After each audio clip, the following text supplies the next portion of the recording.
Fala galera, vamos falar de flor. O tema hoje é botânica e vamos falar das características das flores, as estruturas florais e os tipos de flores. Eu sou o Senhor Biologia e você está no meu canal no YouTube, seja muito bem-vindo para cá. Não se esqueça, hein? Se você curtiu a aula, não deixe de dar o seu like, não deixe de curtir, não deixe de compartilhar com os amigos. Me ajuda aí, ajuda o profissional da educação na internet a crescer, beleza? Vem comigo aqui, ó. Eu fiz um desenho de uma flor e essa flor aqui, ela apresenta todas as estruturas florais típicas. Qual que é cada uma dessas partes aqui, ó? Eu vou dar uma licencinha aqui para você olhar, pausar o vídeo, fazer esse desenho aí e anotar as estruturas à medida que eu for falando, hein? Não se esqueça, anota aí. Muito bem. Anotou? Já fez o seu desenho?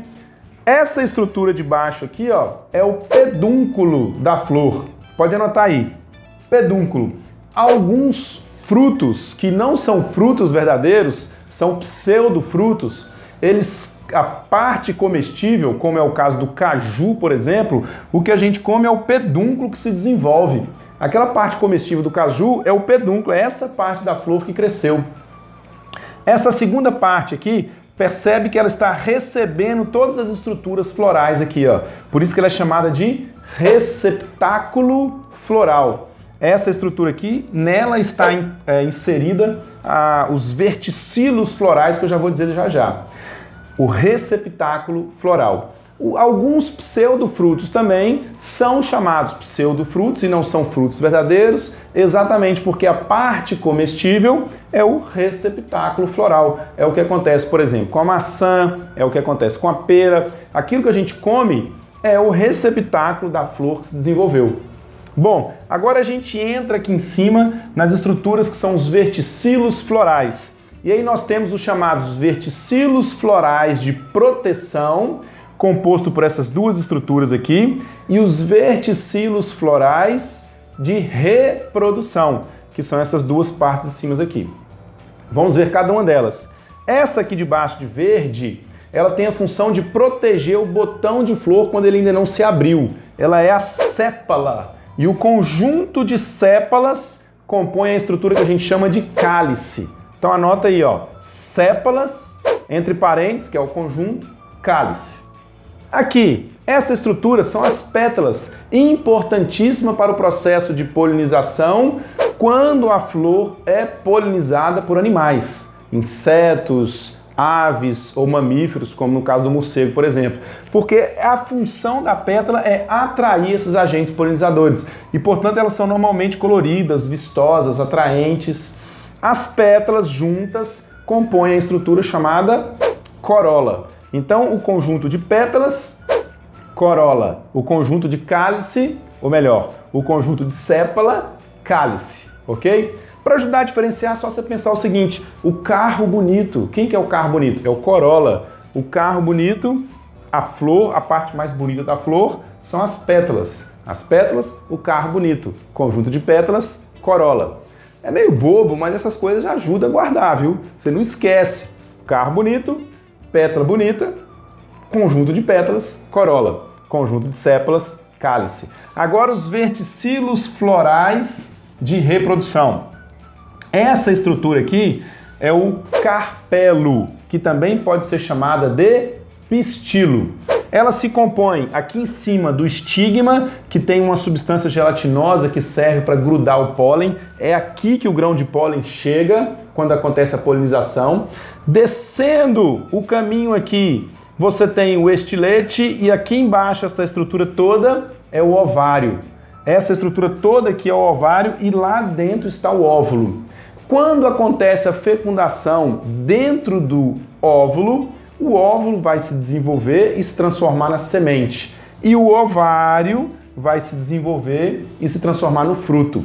O fruto verdadeiro é exatamente aquela estrutura que cresceu e se desenvolveu a partir do ovário. Quando a gente come um fruto que foi o ovário desenvolvido, esse é um fruto verdadeiro. Beleza. O conjunto de carpelo ou o conjunto de pistilo forma a estrutura que a gente chama de gineceu. E aqui, ó, nós temos os estames. formados aqui em cima pela antera, que são essas bolsazinhas aqui de pólen, onde é produzido o pólen, e aqui o filete, que é essa haste que leva a antera até lá em cima. O conjunto de estames, que é a parte masculina da planta, ela vai formar o que a gente chama de androceu. Só para você não confundir, a parte feminina é gineceu, só para você lembrar qual que é o médico das mulheres.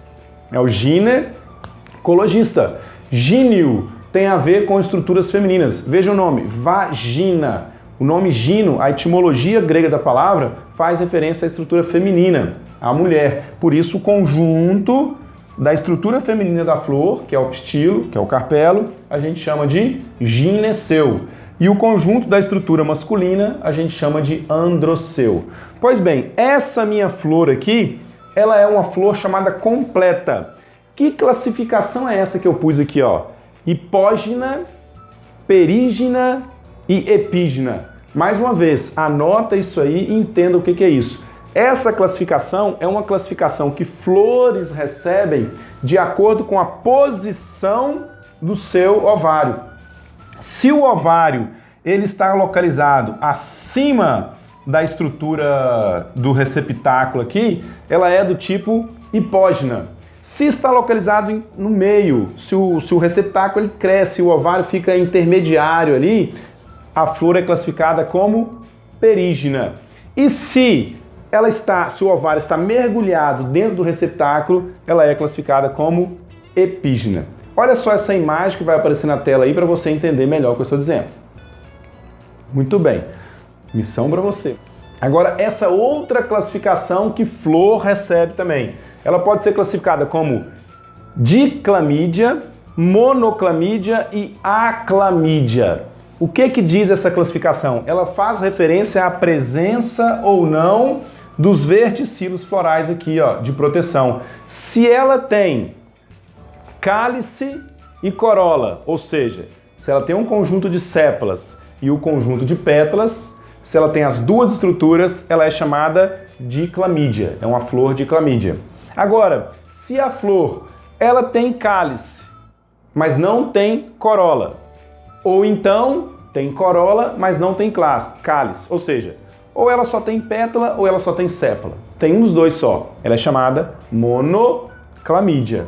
Agora, se ela não tem, se é uma flor que não tem sépalas, ela não tem pétalas, ela é uma flor aclamídia. Normalmente essa flor vai ser polinizada pelo vento, não tem qualquer estrutura de proteção nela. Aclamídia. Agora, essa terminologia homoclamídia e heteroclamídia, isso faz referência ao perianto. Botânica tem um monte de nome, nós estamos falando só da flor e ao tanto de nome que eu já falei. O que é o perianto? O perianto é o conjunto das pétalas e as sépalas. Esse conjunto pétala e sépala forma o perianto. Então essa classificação aqui é quanto ao perianto.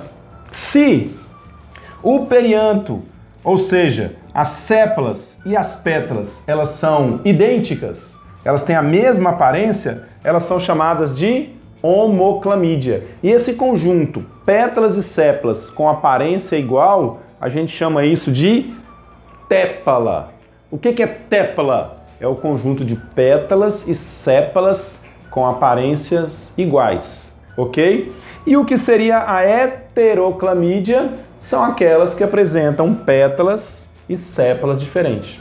Então essa nossa flor aqui, ela é uma flor completa, porque ela tem todos os verticilos florais. Ela é uma flor hipógina, porque o ovário está acima. Ela é uma flor diclamídia, porque ela tem cálice e corola. E ela também é uma flor heteroclamídia. Agora vamos ver uma outra classificação. Essa flor também é classificada como uma flor díclina. Cuidado para diferenciar díclino de dioico. O termo dioico faz referência ao indivíduo, faz referência à espécie. Por exemplo, eu tenho uma planta, uma espécie de planta, que ela é dioica, ou seja, existe a planta macho e existe a planta fêmea. Existem algumas espécies de planta que são monóicas, ou seja, não tem como diferenciar macho e fêmea porque o mesmo indivíduo tem as estruturas masculinas e femininas. Então o indivíduo ele é dioico ou ele é monóico. Agora, a flor, ela pode ser díclina ou monóclina. O que é uma flor díclina? É a flor que apresenta as duas estruturas de reprodução, tanto a feminina quanto a masculina. E flores monóclinas, elas têm um dos dois tipos de estrutura de reprodução. Ou ela só tem a parte feminina, ou ela só tem a parte masculina. Beleza? Muito importante você não confundir isso aí. Dioico e monóico é uma coisa. Díclina e monóclina é outra coisa. Beleza? As flores díclinas são chamadas também de hermafroditas. Espero que você tenha gostado da aula de hoje. Uma aula de botânica, bastante conceito, bastante nome, mas é muito relevante para você levar para sua prova. O Enem tem gostado cada vez mais de cobrar questões sobre botânica. Os vestibulares Brasil afora aí também. Então, você não pode fugir desse tema. Um grande abraço e até a próxima aula.